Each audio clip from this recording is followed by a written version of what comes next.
Hello and welcome to Clarity for UPSC. I'm Dr. Shiv. When to switch from mains to prelims? The eternal debate. See, I'm the person who coined the term mains ready by December on YouTube. And although it has been incessantly copied, I think it is my responsibility to tell you how we have to now transition towards prelims. I'm giving you this, advanced disclaimer that this video is not a course launch. This is not a video about fear mongering. This is not where I tell you to switch to prelims and buy my course. This is just a video where I tell you how to plan this transition. So, before we make this decision and before we decide कि यार prelims के लिए कब switch करना है, let's understand a little bit about prelims and mains. मैं बहुत बार ये बात बोल चुका हूँ. I've been saying this over and over and over again since the past 3-4 months, and I'll say it again. There is a huge difference between the prelims and the mains prep. पहले हम ये decide करते हैं कि आपका यहाँ आने का ऑब्जेक्टिव क्या है. Is your objective here simply to clear the prelims? अगर ये ऑब्जेक्टिव है तो आज ही स्विच कर दो. But if your objective here is to actually get selected, then the difference in that approach towards prelims and mains must be clear to you. Let's understand. देखो, we know that there are 2025 marks that determine our final selection, and in that 2025 marks prelims is not counted in the merit, right? But in mains every mark matters. See, this is my experience. I had 970 marks in UPSC CSE 2022 and my rank was 297. If I had 11 marks more, 7 paper होते हैं mains में, so let's assume 1.5 marks more in each subject, right? I would have had 981 marks and my rank would be 185. Can you see this? With 11 marks, 11 marks over 7 papers, there is a jump of more than 100 ranks. मेरी rank पे generally IPS नहीं मिलता है, IRS मिलता है. इस rank पे आराम से आईपीएस मिलता है जनरल कैटेगरी में. ठीक है, so your service would change from IRS to IPS by 11 more marks. But what happens if it was 11 marks less? अगर 11 नंबर 970 से कम होके ये 959 हो जाता तो क्या होता? I would be out of the list as per the general category. The cut off was 960. तो एक एक मार्क मैटर करता है मीन्स में. This is something that we all must always keep in mind. Now mains also helps in prelims. This is something that I think not a lot of people talk about, but I think इस बारे में भी बात होनी चाहिए. देखो, mains से हमें बहुत ज्यादा कंसेप्चुअल डेप्थ मिलती है. We understand a lot of things in a lot more depth. We understand them a lot better if we read them for the mains, because mains is by its inherent nature very conceptual. In elimination also it helps. Just to give you one small example of this, this is a set or a screenshot of my notes from internal security where I was teaching about Jammu and Kashmir. अभी 2 दिन पहले इस साल के GS3 के module में भी ये पढ़ाया है. There we discussed Operation Sadbhavna, right? And this exact question came in UPSC prelims 2024. So there are questions from the mains. अगर आपको इस बार याद हो, there was a question this time on the Enforcement Directorate and whether it operates on the PMLA or not. अब prelims के कौन से syllabus point में ये फिट बैठ रहा है? नहीं बैठता. बट मेंस में prevention of money laundering is in the syllabus, और आज ही मैंने ये सुबह पढ़ाया है, right? So there are conceptual things that also help us here. That being said, see I understand कि अगर मान लो मेरा प्री ही नहीं हुआ तो क्या फायदा? तो एक बैलेंस रिक्वायर्ड है. मेंस पे भी फोकस करना है बट एक बैलेंस रिक्वायर्ड है. देखो, हमने एक गोल अपने लिए सोचा था कि यार हम करेंगे 5 out of 7 papers in the mains. हमने ये गोल बनाया था ना खुद के लिए कि 5 आउट ऑफ 7 पेपर्स करेंगे. वो 5 आउट ऑफ 7 पेपर्स कौन से होंगे? 2 पेपर उसमें ऑप्शनल के होंगे, 2 ऑप्शनल के पेपर्स होंगे और 3 जीएस के पेपर्स होंगे. उसमें से बेस्ट रहता अगर हम GS2, GS4 और GS3 ये 3 पेपर कर लेते, क्योंकि ये सबसे कंटेंट हैवी पेपर्स हैं. If this is something we could achieve till December, we would be sorted for prelims. ये बात हमने पहले भी सोची थी. So now let's stick with it, है ना? अब how to switch, क्या प्रिंसिपल हमें रखना है? पहली बात तो स्विच करने का मतलब ये नहीं है मैं आपको कहूँ या प्रीलिम्स प्रेप स्टार्ट कर दो तो कल से ही आप अपनी मेंस की किताबें बंद करके सीधा लक्ष्मीकांत और स्पेक्ट्रम खोल लो, नहीं। The switch will happen in a phased and a gradual manner. आप कभी भी स्विच करोगे एक काफी ग्रेजुअल मैनर में ही स्विच कर पाओगे। You will not be able to do it instantly, you will not be able to do it at the whim. Switch करने का मतलब है कि आप may be you will spend 30 minutes on the first day, 1 hour on the second day, 2 hours on the third day, and broadly फिर आप इस time पे आओगे कि हाँ शुरू में आप आधा दिन प्रीलिम्स को दे रहे हो और फिर ग्रेजुअली उस टाइम को बढ़ाओगे, ठीक है। सेकंड, अपनी प्रॉब्लम्स को एनालाइज करो। बहुत डिबेट है कि नहीं मेंस रेडी नहीं होना, प्रीलिम्स रेडी होना है वगैरह वगैरह। भाई आपका अगर प्रीलिम्स नहीं हुआ आज से पहले तो was time the reason for it? Was it because you did not have enough time कि यार मैं 5 दिन और पढ़ लेता तो हो जाता? और was it because you made silly mistakes? और was it because you were a victim of misguidance? और was it because you did not study some subjects properly, कि आपका करंट अफेयर सॉर्टेड नहीं था, सी सैट में कोई issue था? क्या ये था? या फिर ऐसा था कि यार बस 2 महीने और मिल जाते ना तो पक्का हो जाता है? अगर मैं आपको आज से भी बोल दूं ना प्रीलिम्स के लिए पढ़ लो, और ये आपने पक्का नोटिस किया होगा, आज बोल दूं ना अभी कि यार अभी से स्टार्ट कर लेते हैं प्रीलिम्स, सब छोड़ दो, तो भी प्रीलिम्स वाले दिन आपको ये फीलिंग आएगी कि यार एक हफ्ता और मिल जाता ना तो बस पता नहीं मैं क्या कर देता। Because it's not about that. Or not being successful in prelims is not really a function of the time that we spend preparing for that paper. But मैं आपको ये बता देता हूँ कि कभी अगर आपका गलती से, भगवान ना करे ऐसा हो, कभी अगर आपका ऐसा हुआ ना कि मेंस नहीं होगा, और जो ये वीडियो देख रहा है वो कमेंट में इस बात को बता सकता है, अगर कोई ऐसा है ना जिसका मेंस नहीं हुआ, if you don't make it through the mains, you will always feel I wish I had more time because it's a very content heavy job. Lastly, one size fits all approach नहीं करनी है।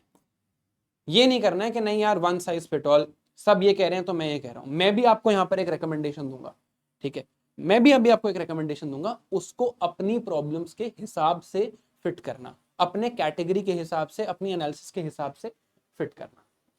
कुछ general problems in prelims, मुझे लगता है कि prelims जब नहीं होता हमारा, वो इन रीजंस की वजह से नहीं होता, एंड यू कैन करेक्ट मी। क्या है वो? कि गाइडेंस प्रॉपर नहीं है। जैसे कि यार मेरे पास टाइम टेबल नहीं है, टारगेट्स नहीं है, मुझे एक्चुअली सोर्सेज पता है बट उनको पढ़ना कैसे है ये नहीं पता, पीवाईक्यूज कैसे एनालाइज करने हैं, मॉक्स कब लगाने हैं ये नहीं पता। अगर मुझे कोई एक बिल्कुल टारगेटेड पाथवे दे दे तो मैं कर लूंगा। In short, if let's say I was asking my younger brother to prepare, I don't have a younger brother unfortunately, but if I did, और मैं उन्हें कहता यार ऐसे ऐसे कर लो, I am fairly confident कि ये प्रॉब्लम वहां सॉल्व हो जाती, content would not have been a problem. This is something that is a problem for all of us, right? PYQ हम प्रॉपरली सॉल्व नहीं करते, मेजर प्रॉब्लम है यार, मेजर प्रॉब्लम है, सबको पता है PYQ सॉल्व करने हैं, ठीक है। मैं कल देख रहा था जो पॉलिटी के PYQs मैंने यूट्यूब पे करा रखे हैं, 2 लाख व्यूज हैं उस पर।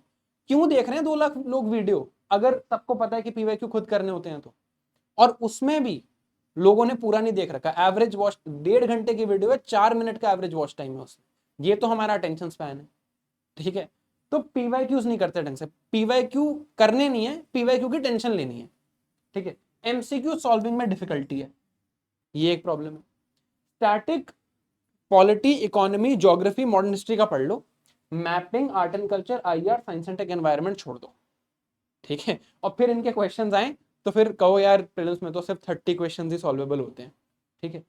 टेस्ट सीरीज ढंग से ना करो, करंट अफेयर्स में 2-4 बुकलेट पकड़ लो, है ना, और सीसैट की प्रैक्टिस लास्ट मिनट के लिए छोड़ दो। मेरे हिसाब से तो यही रीजन है। पहले आप इन प्रॉब्लम्स को देखो, if you identify with these problems, just ask yourself, are they a function of time? क्या ये टाइम का फंक्शन है या ये गाइडेंस का फंक्शन है? ये चीज आप समझो। सेकंड, ये अवॉइड करो यार, ठीक है। देखो, I don't have anything against anyone, ठीक है, let me be very clear about it. I also work in a coaching institution, ठीक है, and the coaching institution where I work is Sarathi IAS, और सारथी IAS भी अपना प्रीलिम्स का course करेगा, ऐसे बाकी लोग भी अपना प्रीलिम्स का कोर्स कर रहे हैं, सबका काम है, ठीक है। तो आई don't have anything against anyone, but मैं आपसे बात करना चाहता हूं just about what I feel, क्योंकि मुझे लगता है अगर मैंने सब लोगों को ये बोला है कि मेंस रेडी बाय दिसंबर होना है तो फिर मुझे बताना चाहिए, ठीक है। अभी क्या हो रहा है कि सब लोग अपने कोर्सेज लॉन्च करेंगे, ठीक है, और मैं भी करूंगा, सारथी आईएएस में मैं भी जाऊंगा, अपने जो भी हमारा कोर्स डिसाइड होगा, जो भी हमारी डिसीजन मेकिंग होगी, हम आपको बताएंगे, राइट? एंड वो हमारा काम है। But that does not mean कि इस बेसिस पे आप डर जाओ और फिर आप कोर्स खरीद लो और फिर आप प्रीलिम्स की टेंशन ले लो। एक बात मैं आपको बता देता हूं, it's a very brutal truth, there will be more than 200 people who are already in the IPS and IRS। हर साल की कहानी है ये, हर साल की 200 से ज्यादा ऐसे लोग हैं जो ऑलरेडी आईपीएस या आईआरएस हैं, जो आपके साथ 2026 का मेंस देने वाले हैं। ठीक है, ये फैक्ट है और इसकी फियर मॉन्गरिंग करनी है तो करो, इससे आपको डर लगना चाहिए। अगर आपको आईएएस बनना है, आपको इनसे बेटर आंसर लिखने पड़ेंगे। ये वो लोग हैं जो 2024 के यूपीएससी सीएससी में ऑलरेडी रैंक ले चुके हैं। अभी ये लोग लबासना में हैं, लबासना से ये लोग ईओएल लेंगे, अपनी एकेडमी से वापस आएंगे, पेपर देंगे और आपके साथ मेंस देंगे। आपको इनसे बेटर आंसर लिखने पड़ेंगे अगर आपको 2026 के मेंस में बहुत अच्छे मार्क्स चाहिए तो, और टॉप रैंक चाहिए तो। इससे आपको डरना चाहिए, ये फैक्ट है, हर साल होता है ये। ठीक है, अभी फियर में, टेंशन में कोर्सेज देख के आप don't get overwhelmed. Please understand this. जो भी हम डेट ऑफ ट्रांजिशन डिसाइड करेंगे, अगली स्लाइड में ही है, जो भी हम डेट ऑफ ट्रांजिशन डिसाइड करेंगे, ऑब्वियसली 1 दिसंबर के बियॉन्ड तो हमें प्रीलिम्स ही पढ़ना है ना। मेंस रेडी बाय दिसंबर का तो यही मतलब है, दिसंबर के बाद तो प्रीलिम्स ही पढ़ेंगे, ये तो पहले से पता है आपको। आपके पास जो भी डेट ऑफ ट्रांजिशन आप डिसाइड करोगे ना, उतना ही टाइम है मेंस में इंप्रूवमेंट के लिए। उसके बाद ना you will not have any academic flexibility. आपका क्या होगा उसके बाद कि आप प्रीलिम्स करते रहो, प्रीलिम्स हुआ, फिर 3 महीने होंगे प्री और मेंस के बीच में, वो भी 90 डेज होंगे। जस्ट आई थिंक इस बार 89 डेज है, just 89 days will be there in your hands, just 89 days. उसमें ट्रांजिशन करके, उसमें एक्चुअली एक अच्छी रैंक लाना, इंप्रूव करने की पॉसिबिलिटी बहुत कम होगी। अभी मेहनत कर लो और अभी अपने वीक एरियाज को इंप्रूव कर लो। बार बार मैं यूट्यूब पे बात कह रहा हूं कि यार अभी पढ़ लो। अगर आपने अभी नहीं पढ़ा, ठीक है, आपको जेन्युइनली इशू होने वाला है। प्री क्लियर हो भी जाएगा ना तो आपको इन लोगों को फेस करना है। ठीक है, and this you should be fearful of. What you should not fear monger is people in my industry launching their courses, because I will, Sarathi IAS will, and everybody around will also do it। ठीक है, सब करेंगे, हमारा काम है भाई, हमें रोज यही करना होता है। ठीक है, आपको नहीं करना है। आप अपनी डिसीजन वहां से लो जो आपका मन है और जो आपको एनालिसिस करके लगता है। नाउ मेरी रिकमेंडेशन क्या है, this is just a recommendation from my side. I still think you should list down which of these problems apply to you. आप ये एक एक्सरसाइज कर सकते हो कि यू लिस्ट डाउन कि यार मेरे लिए ये प्रॉब्लम्स एप्लीकेबल हैं या कुछ और है जिस वजह से मैं फिल्म्स में लास्ट ईयर नहीं क्लियर कर पाया, या अगर मैं फर्स्ट अटेम्प्ट दे रहा हूं तो what was it that I could not do in a right manner, और what is it that I am fearful of. जिस चीज से मुझे डर लग रहा है वो मैं अभी लिख लेता हूं। ठीक है, राइट इट डाउन, चाहो तो कमेंट्स में लिख लो, बाकी लोगों को भी देख के अच्छा लगेगा, लेकिन फिर बाकी भी लिखेंगे एंड यू कैन अंडरस्टैंड कि सबके फियर्स वैसे ही होते हैं यार। We don't have any unique problems generally. ठीक है, अब मेरी रिकमेंडेशन क्या है कि आप खुद को 3 कैटेगरीज में बांट सकते हैं। पहली कैटेगरी उन लोगों की है जो अपना फर्स्ट अटेम्प्ट दे रहे हैं, या उन्होंने आज से पहले प्रीलिम्स दिया है but they have never secured more than 75 marks. आज से पहले प्रीलिम्स दिया है बट 75 से कम मार्क्स आए हैं। This is one category of students. Second में कहूंगा is the category of students who have secured 75 plus marks but they have not cleared prelims। and third category of students है जिनको मैं कहूंगा कि yes they have cleared prelims before। ये 3 तरह के लोग हैं। ठीक है, तीनों के लिए स्ट्रैटेजी सेम तो नहीं हो सकती, राइट? अब तीनों के लिए मैं एक अलग रिकमेंडेशन आपको दूंगा। एंड ट्रांजिशनिंग का मतलब है कि आप धीरे धीरे ट्रांजिशन करोगे। ठीक है, तो मेरी जो रिकमेंडेशन है तीनों के लिए वो ये है कि अगर आप फर्स्ट अटेम्प्ट आपका है या फिर आपने लेस देन 75 स्कोर किया है, तो आप 15 नवंबर के बाद प्रीलिम्स में अपनी ट्रांजिशन स्टार्ट कर सकते हो।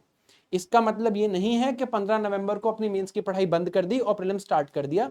ट्रांजिशन मींस 1 महीना लगेगा where you will give half of your time to prelims, half of your time to prelims, half of your day.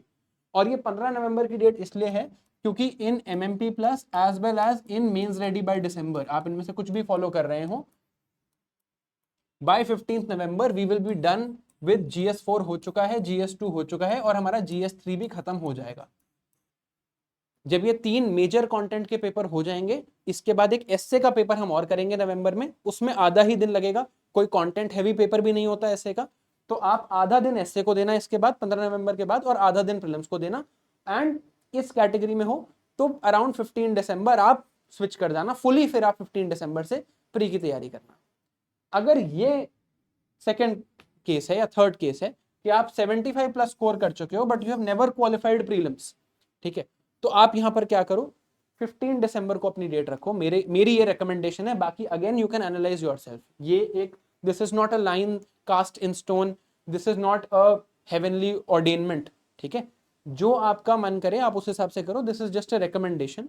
मैं आपको ये कहूंगा यहाँ पे कि क्या करने की जरूरत है, 15 दिसंबर तक आप देखो, आपके 75 प्लस आ रहे हैं, इसका मतलब आपको डिसेंट कंटेंट आता है, ठीक है, आप 15 दिसंबर तक मेंस कर सकते हो, मेंस को कंसोलिडेट कर लो, एटलीस्ट 5 आउट ऑफ 7 का टारगेट अपना अचीव कर लो, ठीक है, इस टारगेट को अचीव कर लो।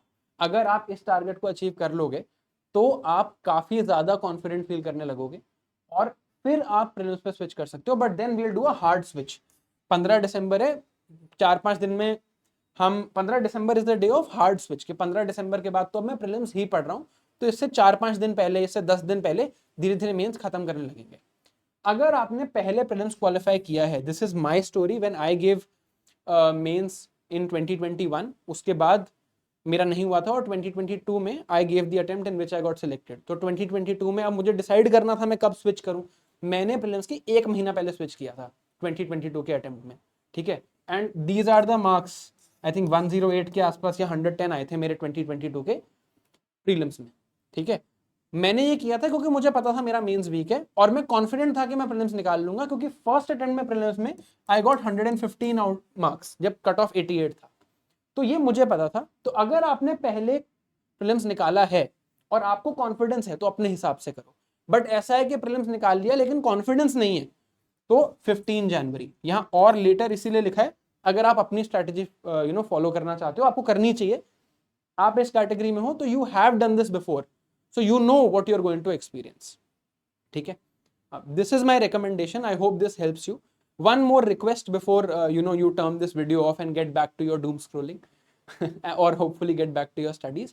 देखो यार, very honestly, like I said in the video, Saarthi IAS will also launch its prelims course. हम अभी नहीं करेंगे in this माहौल के ओहो प्रीलिम्स का, हम फियर मॉन्गरिंग नहीं करेंगे, मैं आपको अभी बता देता हूँ पहले से, ताकि कोई फियर मॉन्गरिंग ना हो, कोई इसमें वो ना हो। We will do it around 18-20 October और वो इन्हीं डेट्स के हिसाब से स्टार्ट होगा, ठीक है। 18-20 को हम आपको सारे फीचर्स बताएंगे। It will be the most affordable course in the market, this I am guaranteeing to you today, and we will do it around 18-20 October और इन डेट्स के हिसाब से वो स्टार्ट होगा, ठीक है। 18 को शायद आपको सारी इंफॉर्मेशन मिल जाएगी। एक आपसे रिक्वेस्ट है, ये जो प्रॉब्लम्स हमने आइडेंटिफाई करी थी, मैं, सजल सर, वरुण सर और मुदित सर, हम सब बैठे और हमने ये प्रॉब्लम्स आइडेंटिफाई करी, तो हमें ये समझ आया कि यार गाइडेंस के लिए I am there with you, I can give you targets, I can do active recall with you, I can help you solve PYQs में सजल सर भी हमारी हेल्प कर सकते हैं। We can come up with a weekly plan, कि मैं आपको हर week targets दूं, आपको बताऊं यार ये पढ़ना है, और फिर I keep an accountability check on you and I become at least academically your elder brother in the prep. ये हमने सोचा था। यहाँ पर हमारे पास टीचर्स हैं, MCQ सॉल्विंग के लिए वी डू LMS जो वरुण सर करते हैं, करंट अफेयर्स के लिए हमारे पास मुदित जैन सर हैं, टेस्ट सीरीज हम कर सकते हैं, और CSAT में राम मोहन पांडे सर हैं। This is what we thought of. अगर इसके अलावा भी आपको लगता है कि हमें कुछ इंक्लूड करना चाहिए in whatever we are thinking of offering for prelims, affordability will stay the same, that is a guarantee. अगर आपको कुछ लगता है कि हमें कुछ और ऑफर करना चाहिए, हमें कुछ और नया इनोवेट करना चाहिए, या आपको किसी चीज में प्रॉब्लम लग रही है जो हम नहीं सोच पा रहे, please tell us. See the fact of the matter is that we are all a community, it doesn't have to be us versus you, both of us are on the same side and our job is to make it through UPSC। तो मुझे ये culture पहले भी पसंद नहीं है कि हम लोग आते हैं और अपने कोर्स के फीचर्स बताते हैं, और but that is the nature of the industry. But अब now that I have this stature कि मैं ये बात कर सकता हूँ तो मैं कर लेता हूँ। आप बता दो if there is something that we can do better, कुछ आपको ऐसा लग रहा है जो हम कर सकते हैं, and we will incorporate all of your suggestions, please put them in the comments below. ठीक है, अब लास्ट मैसेज, सारी बातें हो गई, ये बात याद रखना,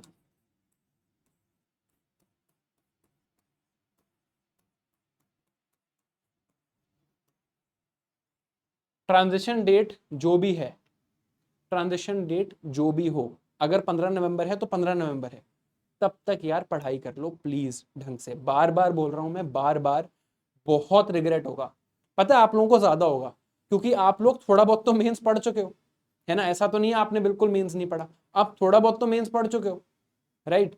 एंड अब आपको ये भी पता होगा जब आप मेंस देने जाओगे नेक्स्ट ईयर कि आपने कहाँ गलती करी। जिसने मेंस नहीं पढ़ा होता ना उसे पता ही नहीं होता, बट आपने थोड़ा बहुत पढ़ लिया है, so you will know that you wasted this time and then these people will get selected. ठीक है, प्लीज पढ़ लो। इसके लिए एक चीज मैं आपको ये बता रहा हूं कि संडे को जो भी आप अपने अगले 2 दिन में अपनी ट्रांजिशन डेट डिसाइड कर लो, संडे को एट 5 PM, ठीक है, I will do a live session with you, that will be one of, हम हर month mains ready by December का एक सेशन करते हैं, that will be the mains ready by December progress orientation session for this month, कि हम अपनी प्रोग्रेस ट्रैक करें, कहां तक पहुंचे, रिव्यू करें कहां तक पहुंचे और आगे क्या करना है, लास्ट मंथ में मेंस को कैसे कंसोलिडेट करना है, क्या क्या चीजें करनी है, जो भी mains ready by December follow कर रहा है, संडे को 5 बजे मिलते हैं लाइव यूट्यूब पे। ठीक है, और अपना लास्ट का मंथ प्लान कर लेते हैं, तब तक आप अपना ट्रांजिशन प्लान करो, and please let's study hard in this remaining few days that we have for meets. ठीक है, thank you for your time and attention, see you next time guys, bye bye।